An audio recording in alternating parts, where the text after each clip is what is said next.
আমাদের পাশে থাকেন, বিএনপির ছাত্র সহায় থাকেন, আপনাদের পাশে আপনারা ভুল করছেন আমরা করবো না, আপনাদের পাশে আমরা থাকবো। আর আমি যদি আপনাদের পাশে থাকি, ভোট কমবে আমি এটা দেখি ইনশাল্লাহ। তাদের কিন্তু আমার এই বয়সে দেখছি, যখন দেখছে আওয়ামী লীগ ক্ষমতায় আসবে, আমরা 5 তারিখের পর বলছি ভাই আপনারা আপনাদের পাশে থাকেন।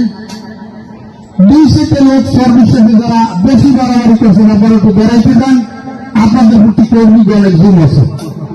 আর অন্য যত আওয়ামী লীগ আছে এরা আপনারা আমাদের পাশে থাকেন, বিএনপির ছাত্র সহায় থাকেন, আপনাদের পাশে আপনারা ভুল করছেন আমরা করবো না, আপনাদের পাশে আমরা থাকবো।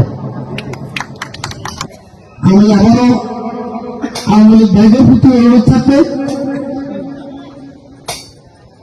আপনাদের পালা শেষ, কারণ বিএনপির পালা।